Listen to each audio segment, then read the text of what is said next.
Hola, hola gente linda, bienvenidos a este nuevo episodio de Tres Partes, donde hablaremos de lo que muchas veces no se dice, pero que todos sentimos. Así es, mi gente linda, hoy vamos a hablar de un tema incómodo, pero necesario y profundamente humano, que es ese límite invisible que existe entre el control y el cuidado en nuestras relaciones. Pero antes de comenzar nuestro programa, quiero saludar a Carla. Carla, bienvenida, ¿cómo estás? Hola Lau, aquí muy feliz de compartir contigo un episodio más y con toda la gente linda que nos ve en directo o que nos va a ver en diferido. Ojalá que disfruten muchísimo el programa de hoy. Así es, ¿verdad? Y bueno, y para irnos introduciendo en el tema, les quiero hacer unas preguntas que les puede sonar familiar, alguna de estas frases, ya sea en su trabajo, con sus parejas o con sus familiares. Y dice así, es que me preocupo por ti, solo quiero saber dónde estás, es por tu bien. Así es como se hacen las cosas aquí.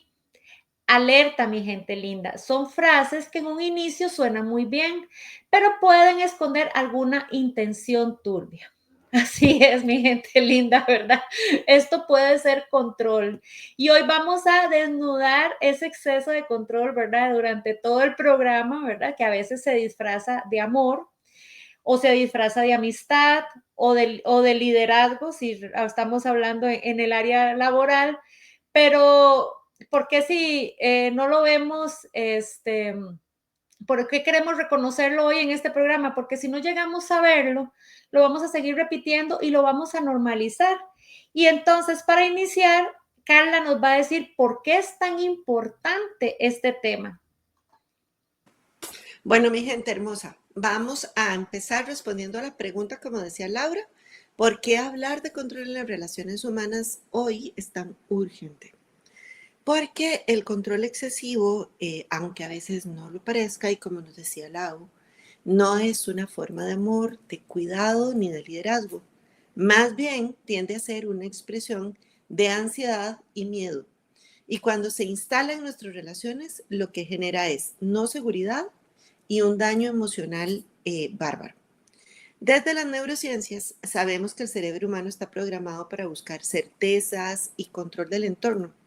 Y eso es parte de nuestra evolución, o sea, la tendencia humana que tenemos de controlar es parte de lo que nos ha ayudado a anticipar amenazas y eso, por supuesto, nos ha permitido como especie sobrevivir. Pero aquí está el punto crítico.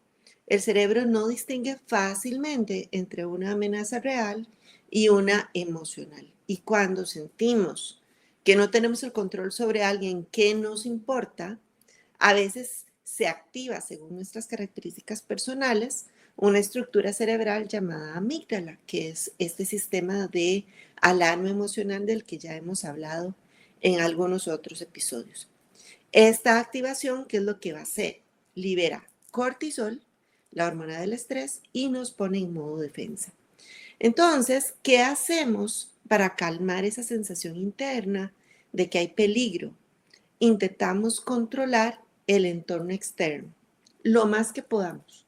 Y peor aún, porque también esto lo extendemos a las personas. Entonces, ¿qué es lo que pasa? Sobreactivado, tengo miedo de pérdida, tengo miedo de daño, tengo miedo de que algo se salga del canasto, como decimos en Costa Rica. Y entonces, ¿qué pasa? Estamos exacerbando controles y, por ejemplo, en el caso de las personas, empezamos a pedir explicaciones, empezamos a poner condiciones, empezamos a imponer reglas que no se conversan, todo disfrazado de es que me preocupo por ti, es que así se hacen las cosas o es que es por tu bien. Desde la psicología, esto tiene un nombre y es una forma de control relacional que puede derivar incluso en dinámicas de dependencia en algunos casos. Gente, ojo, ¿ok?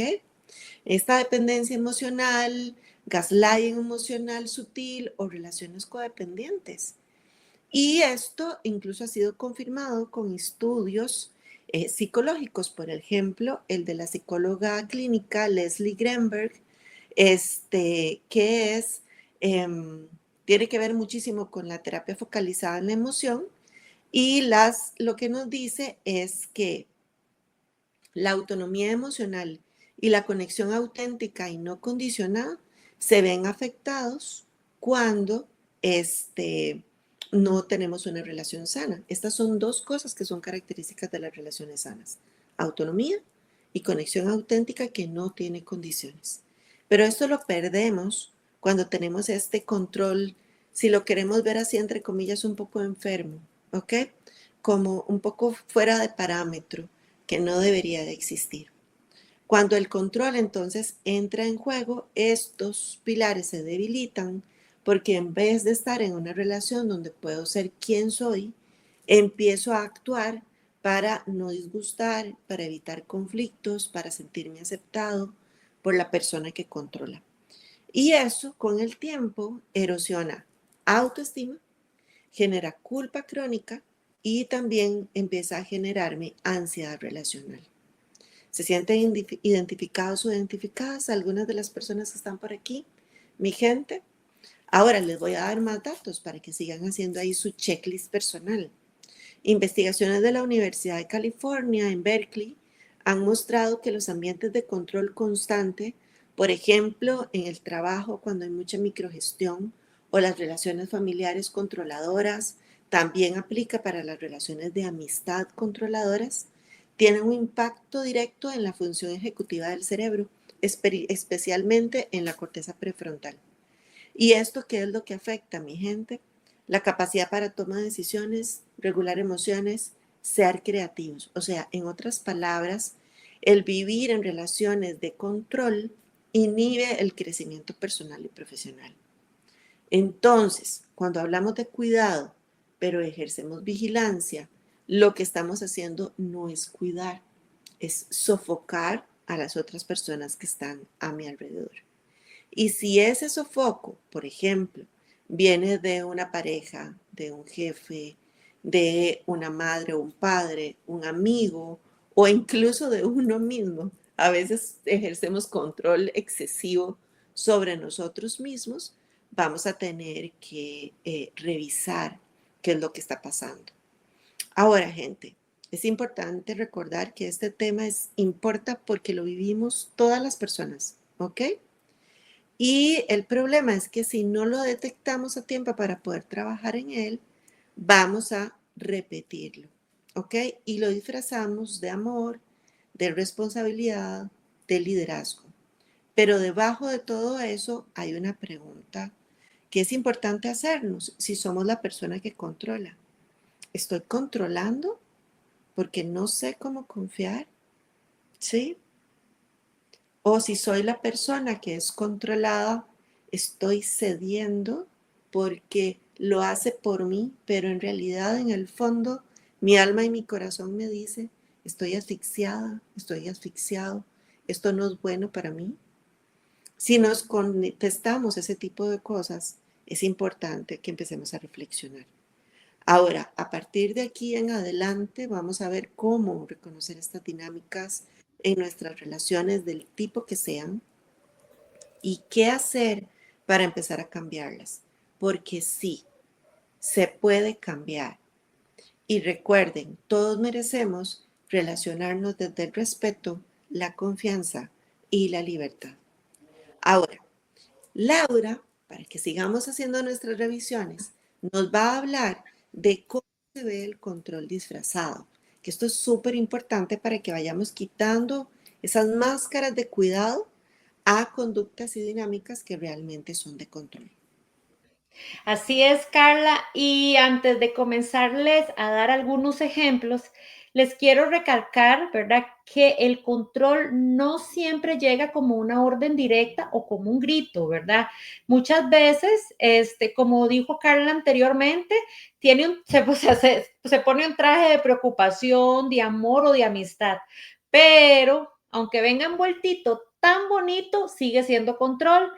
Y ahora sí, vamos a los ejemplos en nuestra parte cotidiana y hablemos en lo que es relaciones de pareja. Entonces, cuando en una relación de pareja nos dicen, avísame cuando llegues o avísame cuando salgas, Avísame cuando respires, avísame, avísame, avísame, ¿verdad?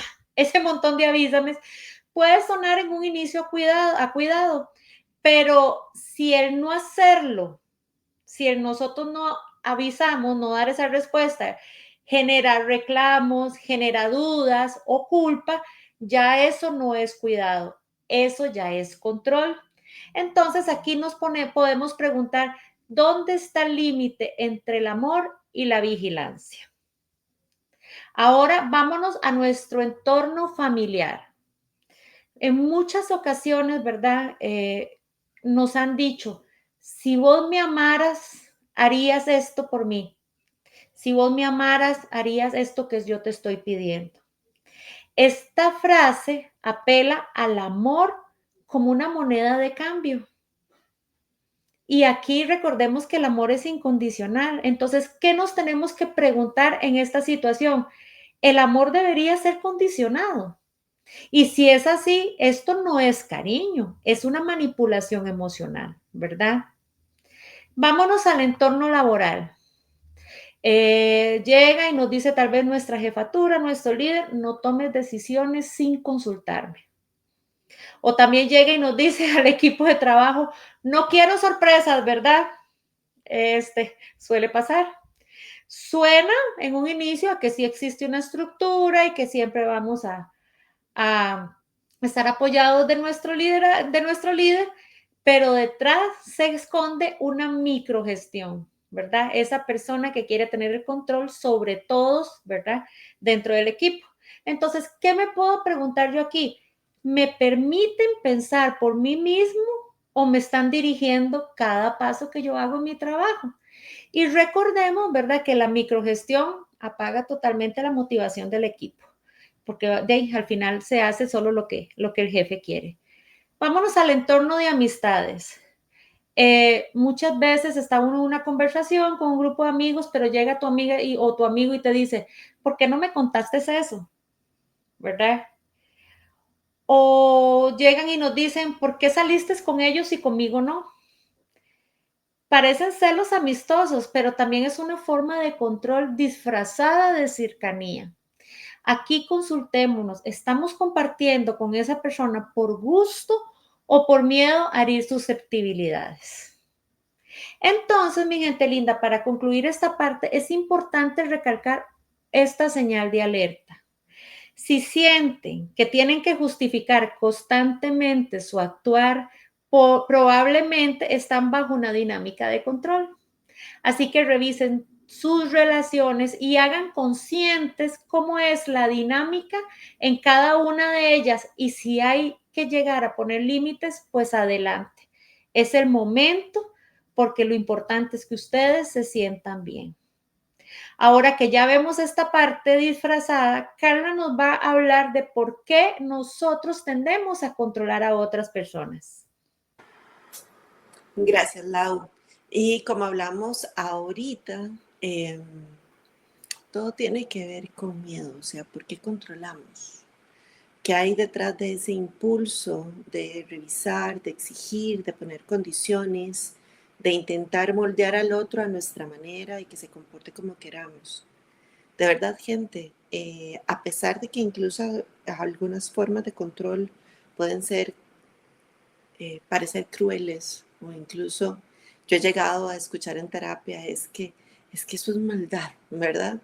Vieran que no, en la mayoría de las situaciones, en condiciones normales, cerebros sanos, personas sanas, por supuesto estoy hablando, ok, no es maldad. Muchas veces es miedo, ok. El miedo que no siempre reconocemos, que se camufla, que se justifica, pero que si no lo nombramos termina gobernando nuestras relaciones. Uh-huh. Desde la psicología clínica se ha estudiado cómo el control está asociado a patrones de apego ansioso o evitativo, desarrollados en las primeras etapas de la vida de los seres humanos. Por ejemplo, si crecimos en un entorno donde el afecto era inestable, donde el afecto era condicionado, donde para poder sentirnos amados teníamos que hacer, lograr, ser perfectos, ¿verdad? Entonces tenemos que controlarlo todo, que todo salga bien. En ese tipo de situaciones es posible que hayas aprendido que solo manteniendo todo bajo control puedes sentirte seguro, querido y valorado. Veamos qué pesado, gente. ¿Sí? Solo si controlas, si todo el mundo está bajo tu control, las cosas van a salir bien. Y aquí entra un punto muy importante, que es que a pesar de que esta dinámica está operando, muchísimas personas controladoras no siempre se perciben a sí mismas como controladoras. Y este es un reto para las personas que estamos alrededor y para la persona también que controla. Porque muchas creen que realmente están ayudando, guiando, previniendo problemas, salvando porque la otra persona no puede, ¿verdad?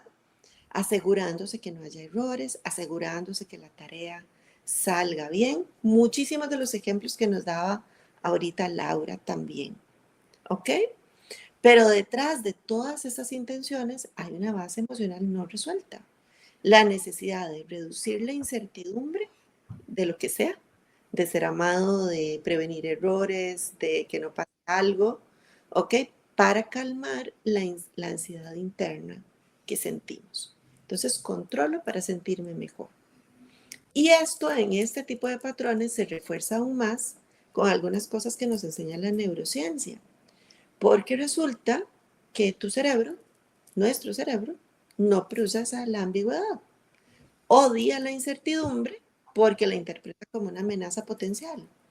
Y cuando no podemos controlar el entorno, en el caso de estas personas que les cuento, buscamos compensar ese malestar ejerciendo sobre algo o alguien.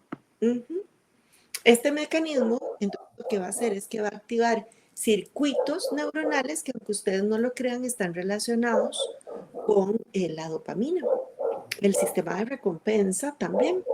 ¿Por qué? Porque cuando controlo, se genera momentánea de alivio y de poder. ¿Ok? Es como, ay, sí, ya sé dónde está. Ay, sí, ya sé qué está haciendo. Ay, sí, claro, ese punto que creí que no iban a hacer, lo hicieron. Ay, pero la trampa, querida mía, querido mío que me estás escuchando, es que eso es momentáneo. ¿Ok? Y cada vez, como sucede con muchísimas conductas, ocupas controlar más para sentir el mismo alivio. Qué trampa, ¿verdad, mi gente? Y caemos ahí y quedamos enmarañados ahí. Y no entendemos, recuerden, si no tengo plena conciencia de que soy controladora, ¿sí? Lo que va a pasar es que no entiendo por qué esta persona no agradece que yo esté previniendo errores. Es que no entiendo cómo mi pareja no entiende que yo lo que quiero es que no le pase nada malo, ¿verdad? Y demás. Entonces, mi gente, ¿qué es lo que pasa? Que hay una ansiedad no procesada, una baja tolerancia a la vulnerabilidad.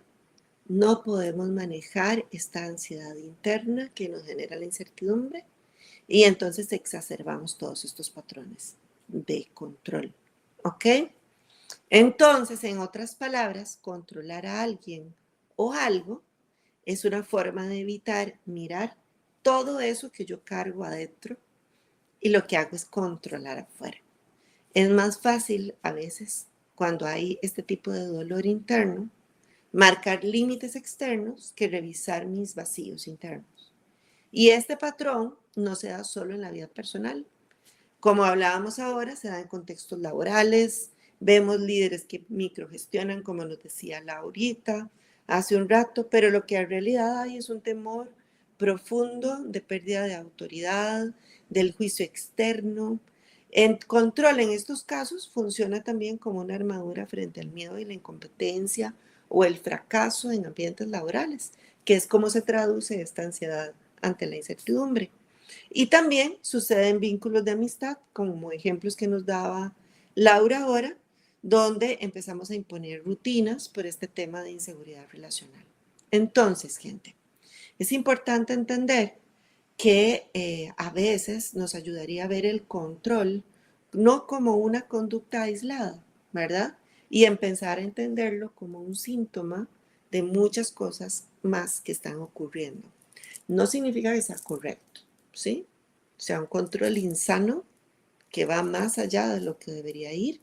No estamos diciendo jamás que sea correcto, pero debemos entender que no es solo necedad, maldad o ahí locura de la persona, ¿verdad? Que me quiere controlar. Esta persona también está sufriendo.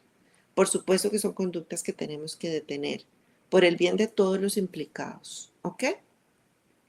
Entonces, la idea es que podamos transformar el patrón. Y la psicología nos enseña que uno de los antídotos no es eliminar el deseo de controlar a la fuerza, sino cultivar seguridad interna, fortalecer el autoconocimiento y aumentar la tolerancia a la vulnerabilidad. Pero Laurita ahora precisamente nos va a hablar de cómo empezar a soltar el control. Claro, Carla. Y bueno, mi gente, si se han visto, ¿verdad?, reflejados en algo que hemos dicho hasta el momento en el programa, pues felicidades, ¿verdad?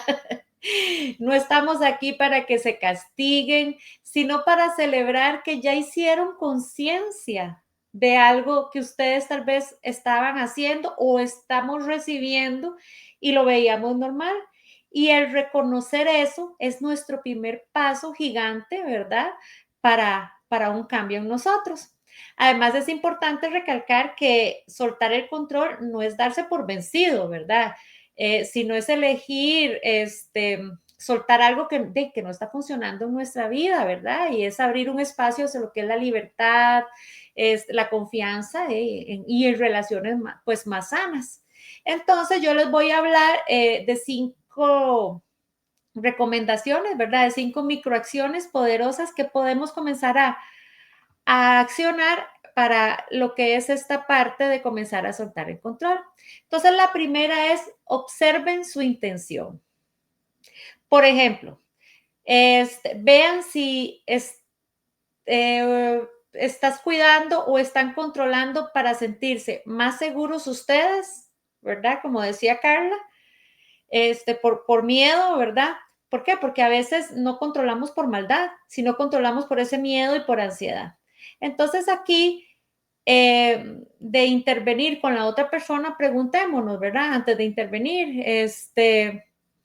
¿esto es por la otra persona o por mí? ¿Verdad? Entonces esa parte es importante cuando nosotros queremos ejercer, digamos, alguna acción de control, tenerlo en cuenta. La segunda microacción es respeten la diferencia. Las personas no tienen que hacer las cosas como ustedes las harían, ¿verdad? Todos somos diferentes. Suena obvio, pero ¿cómo nos cuesta aceptarlo, verdad? Entonces reflexionemos. Soltar el control también es soltar la necesidad de tener razón todo el tiempo. ¿Por qué? Porque todos tenemos formas diferentes de ver las cosas. Entonces, es dejar ser la otra persona. La tercera microacción es aprendan a confiar. El control es el enemigo número 1 de la confianza. Y recuerden que donde hay confianza no hay necesidad de vigilar. Entonces, confíen en que la otra persona puede y en que ustedes pueden sostener lo que venga, ¿verdad? Aunque para ustedes no sea perfecto, pero fue las decisiones que tomó la otra persona. La otra parte, la otra microacción es validen sin invadir. Se puede acompañar sin vigilar. No hace falta revisar cada paso que haga la otra persona. A veces solo hace falta preguntar, ¿cómo te sientes? ¿Verdad? Entonces acá es importante recalcar que acompañar es estar presente, no estar encima fastidiando a la otra persona, ¿verdad? Y la quinta microacción es pongan límites o pidan ayuda. Si se sienten controlados, merecen decir, esto no me hace bien. Y si ustedes son los o sea, los que están controlando, pueden también pedir ayuda. ¿Por qué? Porque yo quiero cambiar, yo quiero mejorar la relación que tengo con mi equipo de trabajo, con mi mamá, con mi papá, con mi pareja, etcétera. Entonces, aprender a soltar no es una debilidad. Esto se llama madurez emocional.